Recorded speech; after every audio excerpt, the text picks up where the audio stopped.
Okay, this is Aeneid 4, starting on line 283, going to this end of the section 295, just because we had a lot of grammatical questions about this. We're going to start with heu quid. Just move it so we can see all of it. Heu quid agat, and this is an agat audeat here.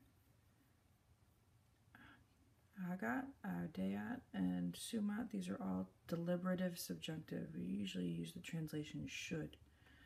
So you have here, alas, what should he do? And then, quo nunc reginam ambire furentem audeat ad fatu.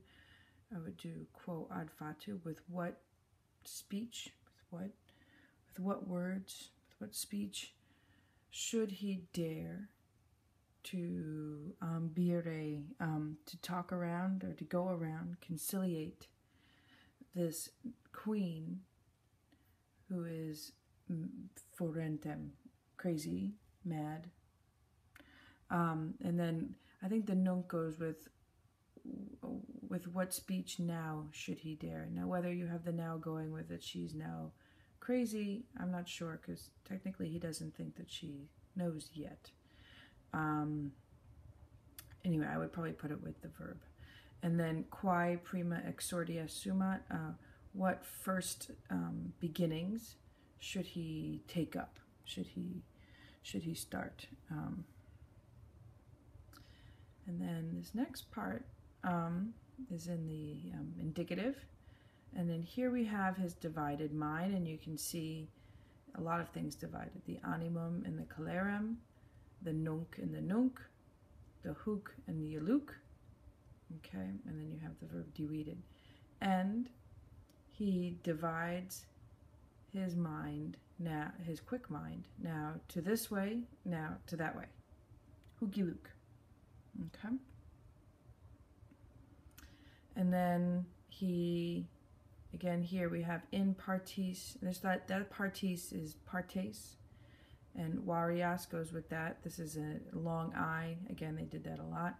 So he, and the object technically is the animum, and he seized his mind into various parts, into different parts, and he turned his mind through all things, like all situations in some ways. Okay.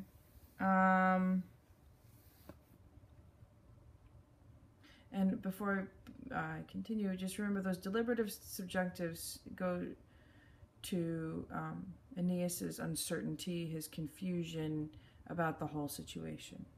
Okay.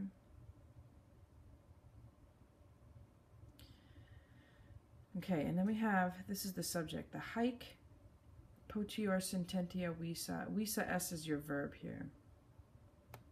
Okay.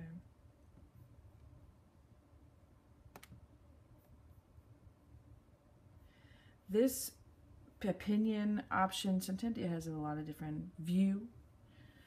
This view seemed preferable to alternante is a present participle, and it's in the dative. To this one, meaning Aeneas, wavering. Okay, so he had been, the previous sentences, we saw the wavering. Visually, we saw the wavering, and we read that he is wavering into, what do I do? What do I do? Do I do this? Do I do this? And now he's more directed. To this one wavering, to him wavering, this view seemed better. Okay, and that's a comparative adjective there, potior. Okay. Okay. And then we have our accusatives, and this is where it gets a little complicated. Wocat is essentially introducing an indirect command, and so it's in the indicative, and he's going, these four guys are, or three guys, are in the accusative. He calls mnestheia, which is an accusative Greek accusative, sergestum and brave serestum, and we've seen this formula before of describing people in this way. And these are all Trojan leaders. He calls them to make ready, optent, these are all subjunctives. Optent, cogant, and parent are all, and dissimulant are all subjunctives after the wocot, and the subject of those subjunctives are these three guys. So he calls these three guys to make ready the classem, the fleet, okay? And he having them make them ready takiti, quietly. This is an adjective, but I prefer to use it as a noun. I mean, as an adverb. And to call together, to gather together. Kogo has a lot of different meanings here, but here it's coming to compel or to force, but to bring together, I guess, would be the best way to do it. Muster the companions to the shore, and to, this is paro parare as a subjunctive, and to prepare their arms, and to, and here this is where it's an important word, dissimula, to conceal, to pretend or conceal. And then we have an indirect question. What is the cause for these new things, for these strange events? It's an expression commonly used for taking a new step, including something as extreme as political revolution. So that these strange doings, okay? And then the next part, this sese, we have to imply a dicit, like he says, meanwhile, he says that he himself, and this is a question of, we can go in order or not, he says that he himself, meanwhile, and then quando optima dido, this is a subordinate clause within this whole process. Since best dido does not know, because she doesn't know what's going on, and since she does not expect, and I would like that translation of sparrow here, expect such loves to be broken. Rumpi is a passive infinitive, okay, and those are subjunctive within an indirect command, indirect statement. He says that so since she is this, and since she doesn't know this, and since she doesn't expect this, he says that say, we got to go back to that say, he himself, temptatorum, and we have to imply an essay here, future active infinitive, that he would attempt or try approaches. And here I think